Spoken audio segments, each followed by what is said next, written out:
So yung human body po natin, iisa lang yan. So kapag ikaw nagkasakit, alam ko na hindi lang sarili mo yung affected. Affected din yung work mo, affected din lalo na yung family mo. 'Di ba? So lalo na po yung mga ano kahit simpleng mga kahit colds or fever, 'di ba? Affected ka yung work mo. Pero lalo na kung may mga iba pa po tayong mga health issues.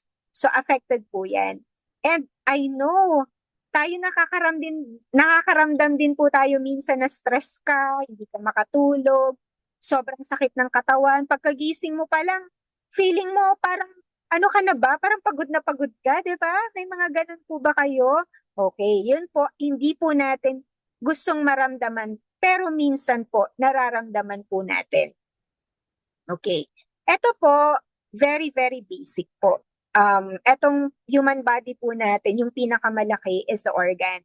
Yan. So, organ po, like the heart, liver, alam niyo na po yun, no? Yung susunod po dyan, tissues, ang pinakamaliit is the cell. So, yung cell po, of course, yun yung basic unit of human life.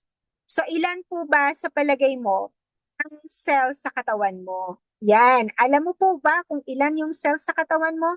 You have about 100 trillions of cells. Grabe, no? Ang dami pala, di ba?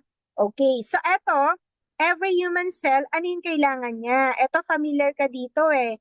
Alam mo yung oxygen, alam mo yung water, yung food. Kasi tinuro yan nung elementary ka pa lang. Pero yung glutathione ba, alam mo? Yun. Yesterday sa meeting namin, nagtanong ako, ano po yung glutathione? Lahat po ng umattend, anong sagot nila? Ang sagot po nila, ang glutathione is pampaputi. Yun po yung artificial, no? But we are talking about the natural glutathione. Yun, yung natural glutathione, yan po yung ating pinag-uusapan po dito.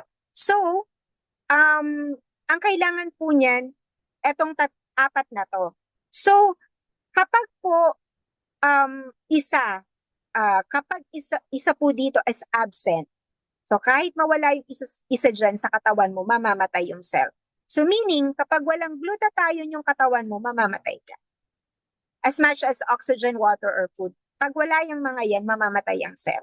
'Di ba? So ganun din po yun. No? Kapag naubos po yung glutathione po natin, mamamatay din po yung cell